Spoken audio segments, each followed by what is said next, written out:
Hey guys, welcome back to another Genshin Impact video. It's been a while since I made the best character of each element episode, which I think was early last year, and as you know, version 4 and especially 5 have been doing a bang-up job making the game extremely overpowered, so we're going to be updating the video. Now in the previous one, I only gave mention to a single unit per element in spite of Genshin having different rules. This time around, I want to give mention to one DPS unit and one support or all-field attacker per element, just so we don't have to argue which one is more important. Also bear in mind, the choices I make are going to be in a general sense, not catered towards free-to-play or C6R5 whales. If and when I mention a 5-star, if there is a relevant constellation 1 or 2, then I'll likely consider it. Finally, as always, just because I don't mention a character doesn't mean they're trash. For some elements, it's extremely competitive, often coming down to what situation you're talking about. But regardless, let's not waste any more time and begin.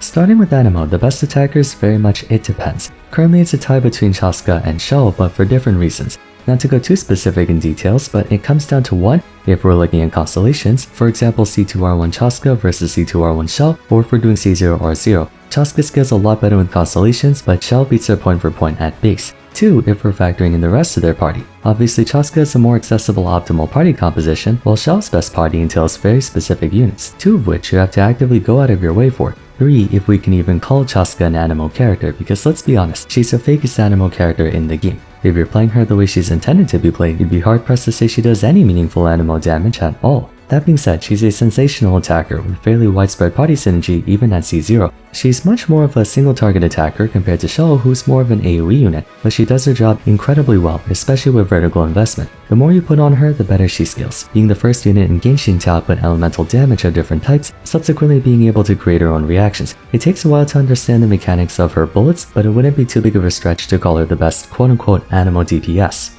Now, if we're talking about an actual Animo unit who does Animo damage, then of course the prize goes to Shell, who may not be the most accessible hypercarry in the game due to strict party requirements, but if you can pull this off, the damage our favorite shorty can do is absolutely extraordinary, having no trouble clearing groups of enemies and maintaining good performance against bosses to boot. For support, the honor has and likely will always go to Kazuha. Going on over 3 years now, he's been the keystone of the Animo element for having just the right combination of buffing, crowd control, and supported duties expected of an Animo character. While he's no longer the only one who can do exactly what he does, if you're looking for Animo support, there is no one out there who comes even remotely close in market share to Kazuha within the Animo Elements roster. For all intents and purposes, he should have been the Animo Archon.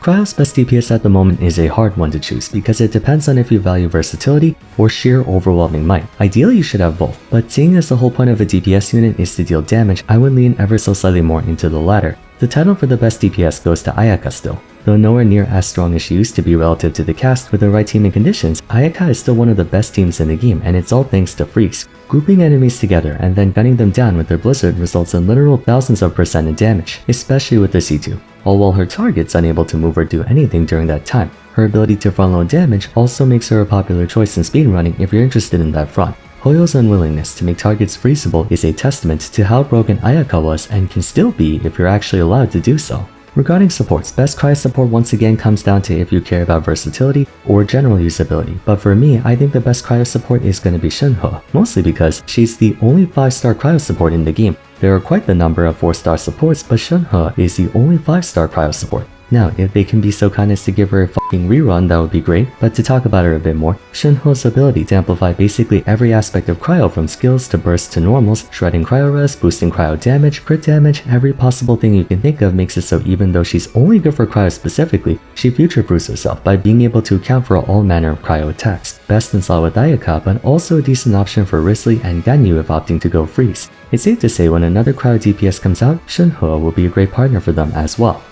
On to Electro. Electro's best attacker is the newly instated Clorant, having been released earlier this year. She's officially pulled a Rayquaza against Keqing and Cyno, telling them both to shut up and showing them who the real legendary Pokemon is. The greatest benefit of Clorant is her self-sustainability. Literally, she can heal herself. This matters a lot because it affords you the option to not have to run a healer in your party and then bring in extra DPS support, causing your parties to, on average, dish out way more DPS than those who are forced to bring a sustain unit, as there aren't many sustain units out there, if any at all, who don't force you to take a DPS cut.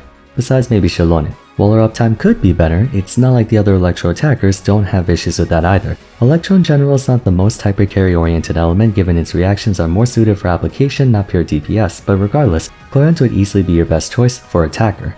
Support is where things get tricky. Prevailing Wisdom's aware of the vast amount of Electro off-fielders we have in the game, good ones at that. With Auroron being released in 5.2, we now have 5 Electro outfielders who are each really valuable. I've always championed Fischl as the best, seeing as she has the highest overall consistency and rate of application of any support. But at the same time, Raiden Shogun's the best Hyper Boom support and was originally a carry, while Shinobu has her sustain and Yayumiko's personal damage is nothing to scoff at. But I'm gonna go out on a limb and say the best new Electro support is Auroron. He has comparable application to Fischl's in most teams, but with the added benefit of being AoE, whereas Fischl is mostly single target. Additionally, Auroron has buffing capabilities through his constellations and the Cinder City artifact set, making him extremely valuable across a wide variety of teams. That's not to say he's head and shoulders above the others. Like I said, Electro's ultra competitive in the support category, and admittedly a sizable chunk of what makes Auroron valuable at the moment is tied to the fact that he's the only good 4-star character who can use the Cinder City artifact set, since right now your choices are either him or Kachina. If more 4-star supports come out who can also make use of Cinder City, then I might be inclined to say Fischl wins out in personal strengths. Either way, Auroron is better for AoE application and buffing, while Fischl is better in single target application and personal DPS.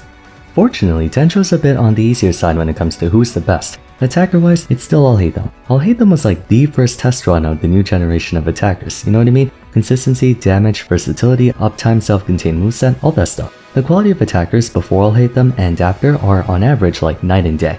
Not to say everyone before All Hate Them was bad, but there was a noticeable amount of, I guess you can say, DLC in his kit. The big sell of this guy is that he has the random bullshit go tag, wherein you can literally throw in whatever the heck you want on him and he'll make it work. Obviously there is an optimal party for him, but the main reason he's so good is that you can take him right off the shelf and get going on him. He has a respectably high DPS baseline and can adapt his playstyle midway through a fight if anything happens. An excellent user of both Hyper Bloom and Spread, he has no trouble playing in short burst rotations or long extended ones, not to mention he can make use of a wide variety of swords as well. A perfect specimen of a man for both free-to-plays and pay-to-wins alike. It's just a shame he's kind of a dick. Support-wise, come on, who else could it be? Nahida.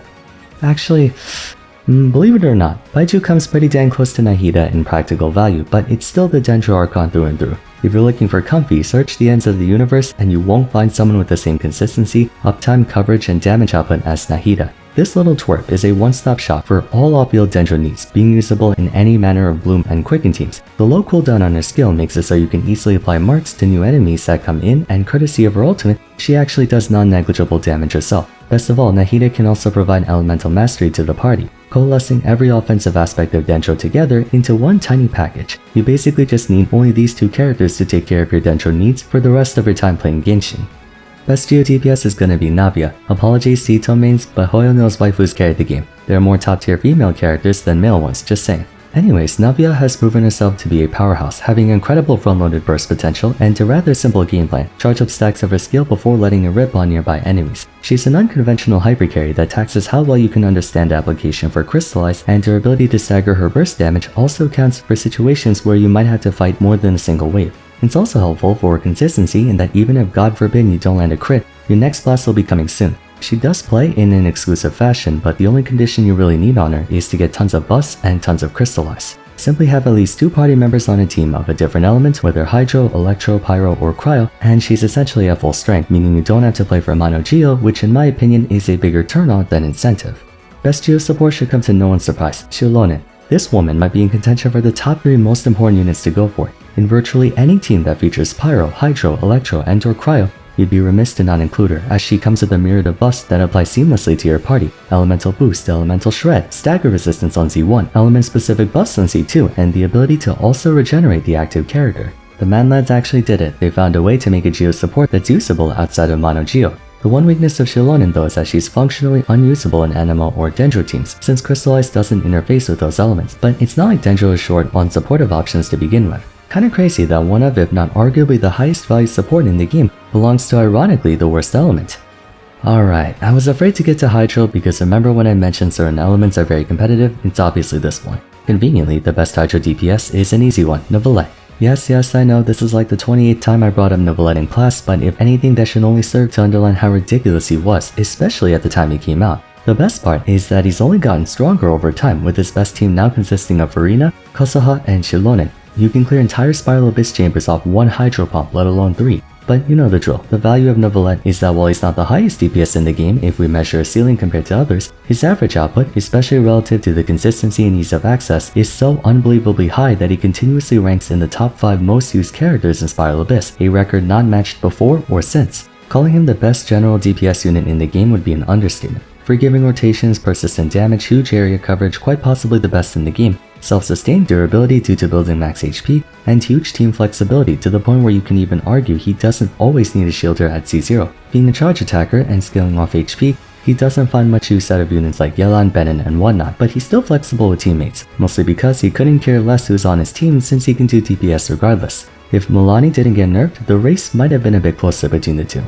Support-wise, oh boy, don't make me pick, please don't make me pick. I know everyone has a hill they choose to die on. There's one faction that swears by Xingqiu for its accessibility and overall party versatility, others who pick Yelan for having more offensive output and mobility, some who stand Kokomi for being a strong sustain unit who can also apply persistent hydro, and a number who vouch for Farina, understandably so. This is where the whole "it depends" clause is used. It really does depend on what you're looking for. Each Hydro support is strong at a base level and then has a personal gimmick to them. Xingqiu for defensive utility and interruption resistance, Yelan for DPS and mobility, Farina for buffs, Kokomi for healing. If I could go full bias, I'm a Yelan simp, but that's mostly because the teams I enjoy the most make liberal use of her like Gu Tao, Arlecchino, I'll hate them, you know, general auto attackers. But I think overall, Farina's starting to make a case for being the best by a noticeable margin. We're at a point where Genshin has more than enough characters who can effortlessly heal the party quickly and unintrusively, making her HP manipulation mechanic easier to play around. Moreover, we're getting more hyper-carry oriented units who prioritize big personal damage. Chaska, Neuvillette, Arlecchino if you're crazy enough, Clorent, Navia, Mulanni, Kanishi even, and I expect that number to continue to grow. For the sake of making an objective statement, surrounding evidence indicates Farina has the most potential to stand the test of time, so I'll go with her. Among other things, it is hard to argue against the biggest party-wide damage boost in the game. Last but not least, Pyro. Pyro's best DPS unit is without question Arlecchino. While she is somewhat high risk to play without a shielder, her consistent DPS output and immense base damage make her at the very least intuitive to play. Curiously, despite not allowing party members to heal her, she is arguably the most party versatility of any Pyro DPS in the game. Arlecchino can work in the Mono Pyro team, Vaporize team, Burning team even, and Overload team, so she has a lot going for her. Arlecchino is also one of the only characters in Genshin with practically unlimited uptime, as she can refresh her own Bond of Life after exhausting it, resulting in effectively permanent Pyro infusion. Optimal use of Arlecchino pushes her to potentially the highest DPS ceiling in the game, though it demands that you do not sacrifice Bond of Life to heal and that you also have a full offensive party, which evidently can be challenging to pull off, but I wouldn't be surprised if they concluded her to be the best Pyro DPS in Genshin for at least a couple of years. Support-wise, there's a reason I saved Pyro for last. Okay, at the time of recording this, we're in version 5.2 still, and there have been people investigating Mavuika's kit and the role she'll fulfill, but going by what we have now, it's obviously a tie between Bennett and Xiangling. For my money, despite the Xiangling memes, Bennett wins out as the best power support in the game. He experienced a minor drop in relevance with the rise of HP scalers, calling the usefulness of his burst into question, but now that we're obtaining a steady stream of hypercarries and attack scalers, he's back on top. Xiangling's the best sub DPS of course, but it's mostly because she's the only one. Obviously, people are anxiously awaiting Mavuika and to a lesser extent Pyro Traveler, of which the former is expected to possibly be the one to finally dethrone Xiangling. If that's the case, and that's a man-sized diff, for posterity's sake, best Pyro support is Bennett, mostly because if Mavuika is a sub DPS, then it will just become Bennett and Mavuika instead of Bennett and Xiangling. So we'll go with Arlecchino and Bennett for the best Pyro main DPS and support respectively. If Mavuika is a main DPS, then I don't know, friggin' we're never gonna escape Xiangling at this point. To repeat once more, you can make a case that other units can take the spot for the best DPS or support in the game. As mentioned earlier, there are moments where, for example, Baiju is actually the better option over Nahida, or Risley can edge out over Ayaka against enemies that can't be frozen, or Raiden Shogun C2 vs Clorent C0. The what-ifs are inevitable, but I feel pretty good about this list. Chaska Kazuha, Ayaka Shunho, Clorent Auroran, I'll hate them Nahida, Navia Shilonen, Neuvillette Farina, and Arlecchino Bennett. The best characters of their respective element and role. I'm anticipating most of Natlan's units to throw a wrench into all of this, given we have Mavuika, Zilali, Capitano and given the track record of Natlan units all being really freaking good, except Kachina. For all I know, this video will age poorly.